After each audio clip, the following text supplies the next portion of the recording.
What is happening to love? It's not that people stopped wanting it. Almost everyone says they hope to fall in love, but fewer people are experiencing it than in previous generations. In the 1950s, most people in their 20s were married or in a serious relationship. Today, for the first time in modern history, a majority of young adults are single. And for those who do find love, only about half are able to hold on to it. So what changed? To start, the way we find love today is nothing like it used to be. 100 years ago, there were 2 billion people on Earth, and you usually married the person down the street before someone else did. Today, there are over 8 billion people, unlimited access, and more options than ever before. And somehow, love itself is starting to feel more like a fairy tale. So if fewer people are finding lasting love, and fewer are marrying, what are we doing instead? Well, the average young adult now spends 4 to 5 hours a day on their phone, nearly 30 hours a week. Add gaming and digital entertainment, and it's close to a full-time job of screen time. It's also been estimated that a majority of young men now view pornography, adding even more hours each week. It made me wonder how that shapes the way men perceive love and view women. So I looked into it. Studies show pornography strongly activates dopamine, the brain system that shapes desire and motivation. Long-term studies have linked it to more relationships ending or never forming. So does that mean men are to blame for the decline in love? Not entirely. Culture hasn't helped.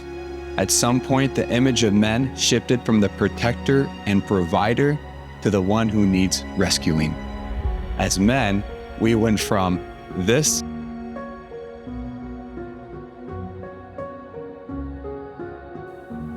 to this.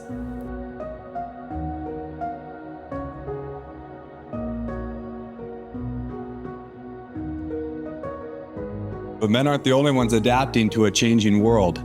Today, nearly 60% of U.S. bachelor degrees are earned by women, and women now outpace men in graduate and professional programs. They've become more independent than any generation in history, often delaying long-term relationships. What began as opportunity slowly became expectation. As dual income became normal, the cost of living, especially housing, followed. And starting a family on one income became increasingly difficult. But at the same time, many women grew up knowing they might need to survive on their own. Today's women were raised during the highest divorce era in U.S. history. No previous generation watched this many marriages fall apart. And after divorce, women are far more likely to struggle financially and face long-term uncertainty. So the fear of falling out of love didn't come from nowhere. It was inherited. As lasting love has grown more rare, romantic stories have become more popular. Romance novels have become the largest fiction genre in the world, with roughly 80 to 85% of readers being women. For many, they fill an emotional need. So between phones, gaming, pornography, careers, romantic substitutes, are they to blame for the decline in love? What about the economy? Millennials and Gen Z carry more debt earlier in life than any generation before them. The average home now requires far more financial power than it did for our grandparents. And we simply can't build adult relationships at scale when half of young adults are still living in childhood bedrooms. Despite everything, some people have found true love and held on to it. So was that just luck? Or did they figure something out? Decades of research on successful relationships show that shared religious belief, especially when practiced together, matters. Practicing faith like prayer, scripture, and worship correlates with higher marital satisfaction, lower infidelity, and longer lasting love. Is that simply because shared belief makes marriage easier? Or is something deeper going on here? People who actively practice their faith tend to develop greater self-control, forgiveness, compassion, and sacrificial love, what psychologists call pro-social traits. These traits consistently predict healthier conflict resolution and deeper commitment. What's fascinating is that these same traits were widely taught and reinforced in American culture for generations, until recently. Long before psychology, Jesus Christ taught the highest form of love. He taught us that greater love hath no man than this, that a man laid down his life for his friends.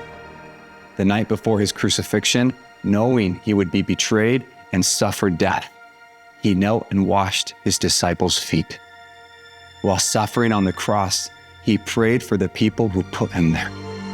He taught self-mastery, forgiveness, peacemaking, and charity, the pure love of Christ, a love that puts others above ourselves. So the question becomes, are we forgetting how to live this kind of love? The scriptures warn that in our day, love would grow colder, that we would turn inward, become lovers of ourselves, and struggle with natural affection. But those words were never meant to frighten us.